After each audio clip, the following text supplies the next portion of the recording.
Now, SQL statements are actually categorized into four main types. So we've got DDL, which is data definition language. So those are the commands that define the database structure. The examples will be create, alter, drop. So one thing that is nice about SQL as a programming language is that it uses English words. So it's easy to understand other than any other programming languages. Um, for example, we can just put a command, create database, then it creates a database for us. See, so those fall under data definition language. And then the second category is DML, which is data manipulation language, commands that is used for managing the data within the tables.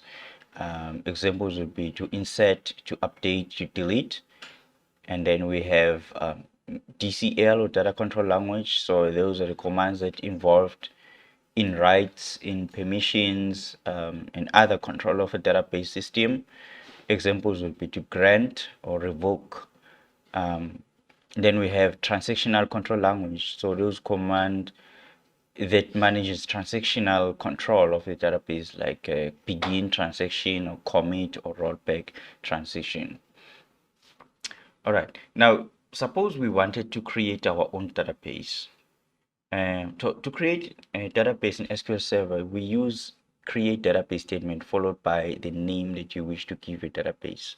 Optionally, you can also specify additional settings like the file location, the sizes, the growth, increments. So let's just do something basic. So I'm going to click on new query here, and then I will type in create a database. Let's say my database.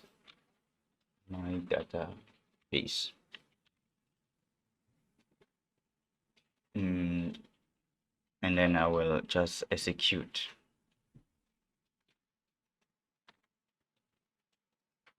Now, once I execute by pressing F5, then I get the completion or the success message that says my database was created successfully. Now we can check the database by just refreshing database. So you're gonna right click here and then you refresh, and then we can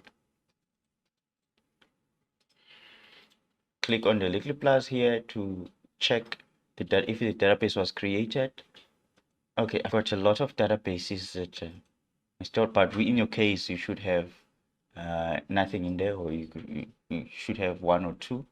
And then I should have my database that I just created here.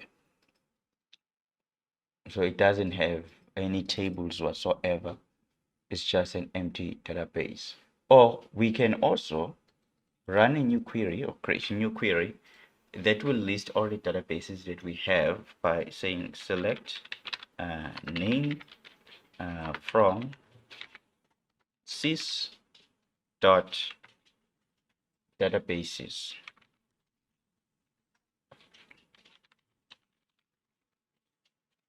Sys dot databases, and we can go ahead and execute that. Then we can see the list of all the databases that we actually have. My database, it has to be somewhere. It's the last one. It's actually the last one there. So when it comes to case sensitivity, SQL is not really case sensitive. You can type in uppercase, it's still gonna run well, or in lowercase. It's not really a case sensitive. So what we've done here, we've actually created a database. So let's say now we want to delete this database. To remove an existing database from SQL Server, we can use the drop database statement, which will allow us to delete one or more databases. So first, okay, we will click on new query and we will say drop database a database if exists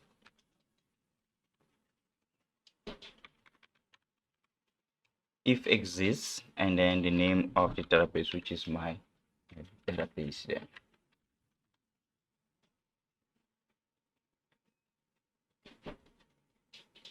So we added if exists option if I mean if we attempt to delete maybe non-existing database without you know without really putting if exists, SQL Server will issue an error.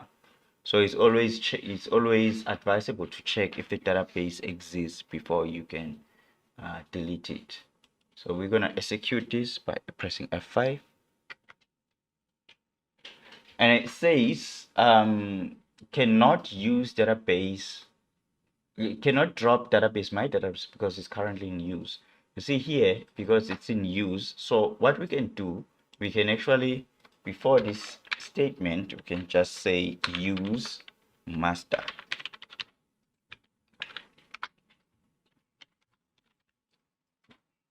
Now master is a system database in SQL Server that records all system level information for an instance of SQL Server. So this includes an instance-wide metadata like logins, linked servers, system configuration settings. Additionally, the master database also, it holds information about all other databases that resides on the SQL Server, including the database names, file locations, their sizes, and so it's important for SQL Server operation. And any damage to the master database, it can result in SQL Server instance failing to start. Okay, so here I'm basically, with this line, I'm just saying use master. We want to switch to actually go back to master, because you can see here the current database is in use. It's my database that is in use, so we want to drop that, we want to delete it. You can't delete it if it's in use.